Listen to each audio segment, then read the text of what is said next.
Yes. Now, the next point is rating of SCR. Okay. See, the reliable operation of a thyristor can be ensured only when the device is operated within the range of its rating. Okay. So, there are two types of rating.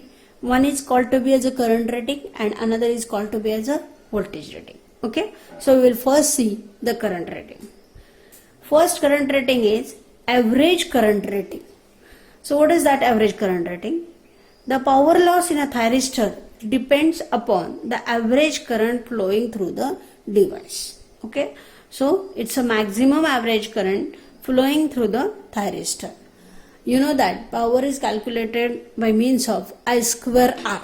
Okay. So automatically as power is calculated to be as I square R, here the average current rating is IT.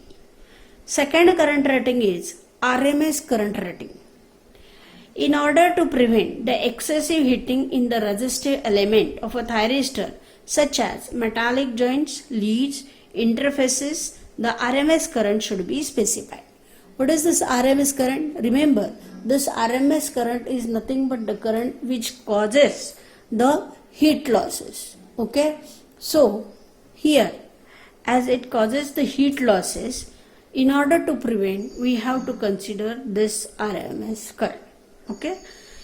Third is surge current rating. Surge current rating means this rating is specified to accommodate unusual conditions such as faults and short circuits resulting in a high current.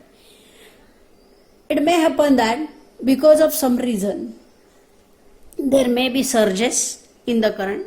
Because of some faults in the circuit, the current will increase suddenly, or because of some other elements, there may be short circuit in the circuit which is provided.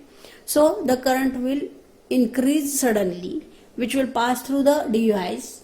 Sometimes this particular current may also cause the heat losses and the device may get damaged. Okay. So that's why the surge current rating is required. Fourth current rating is I square T rating.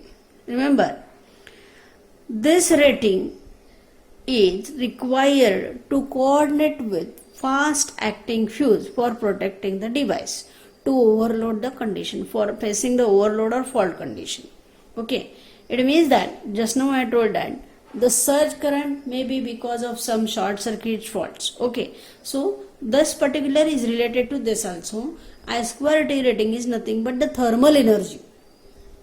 As just now I told that there may be some heat losses, and that thermal energy of the particular developed current, because of the developed current, should be absorbed by the device.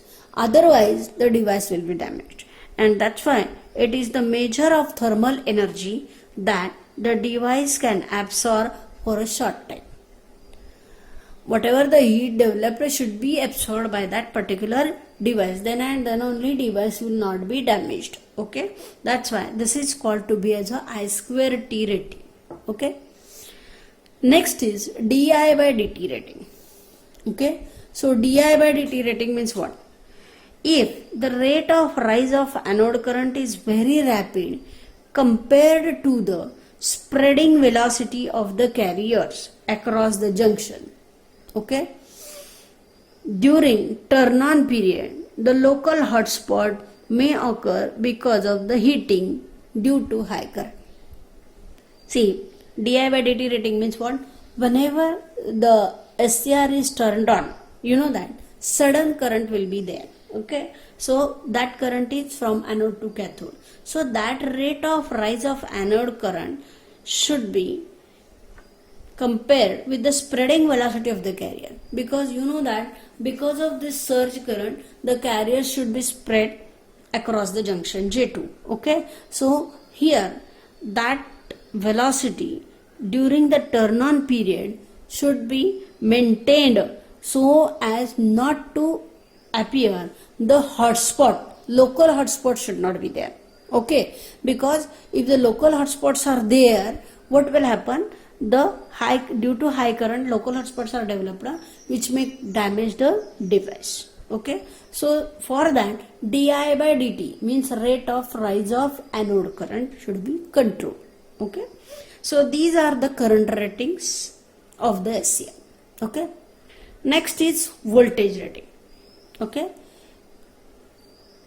voltage rating, in that first is peak repetitive forward blocking voltage, that is VDR.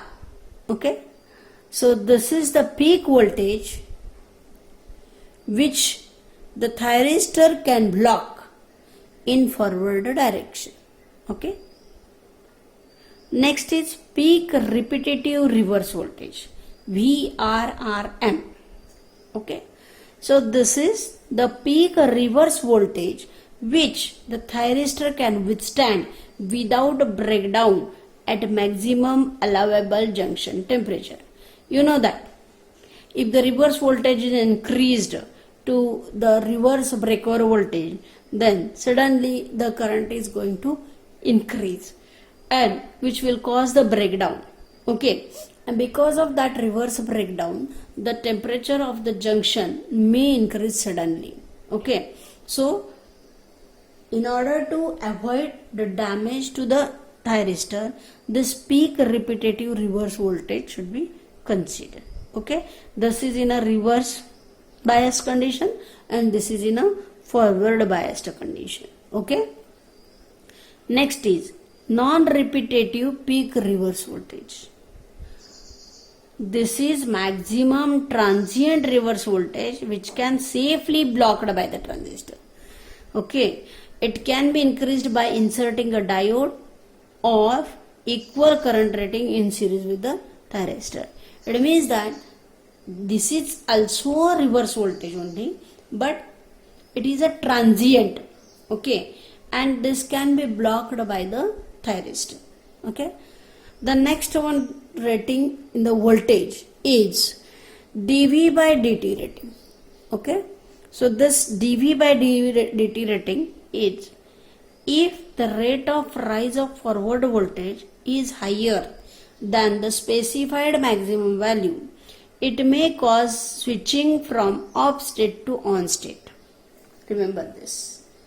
I have told you turn on methods. In turn on methods, I told you that we have to fix the pulse of gate trigger, pulse width of gate trigger, amplitude of gate pulse. Okay, so here this dV by dt rating relates to the time period of the gate pulse. It means that the time period of the gate pulse should be greater than the turn on time of the SCR. First thing. Second thing is that it should be such that here the switching from off state to on state of the SCR should occur very smoothly. Okay, if the rate of rise of voltage across the anode to cathode is very high, then this will cause switching very fast. Okay, and this fast switching may cause the unscheduled turn on of a thyristor. Okay, means whenever if we are not requiring the turning on for a previous period, then it will occur previous than the required. Okay, so there may be unscheduled turn on of the thyristor. This method of switching is avoided as it may be cause destruction of a thyristor through high local current density. Okay, so here dV by dt rating is nothing but the rate of rise of forward voltage across your thyristor. Okay, so here the rate should be controlled with the help of the gate pulse provided. Right, so these are the voltage ratings of the SCR. Okay, now next is other ratings are there. Okay, than the current rating and voltage rating. Right, so next rating is turn on time. You know that. Turn off time. Okay, gate circuit voltage and current, latching current, holding current, reverse recovered charge characteristic. Okay, it means that other than the current rating and voltage rating, these are the ratings which are related to the time. turn on and turn off. Then gate circuit voltage current. Okay, latching and holding current is also one type of current rating only. And reverse recovered charge characteristic is also a rating which is related to the turn off time of the SCR. Okay, because there should be reliable time given to the carriers to recover. Okay, so here these are the other ratings of the SCR. Okay, so here we will also having the ratings of the SCR. So three types of rating: current rating, voltage rating, and the other ratings which are there. Okay, so by considering this rating, we have to see the next protection circuit, that is dV by dt protection circuit and di by dt protection circuit. The reason is that in di by dt means at the rate of rise of current through anode to cathode, if it is very high, the thyristor will be having the heat losses more, which can damage directly. Okay. Similarly, the dV by dt rating means the rate of rise of anode to cathode voltage, forward voltage, should be in such a way that if by chance by any means or faults, if the voltage across anode to cathode increases suddenly, okay, then the thyristor will be protected against that also. Okay, we'll see that protections in the next lecture.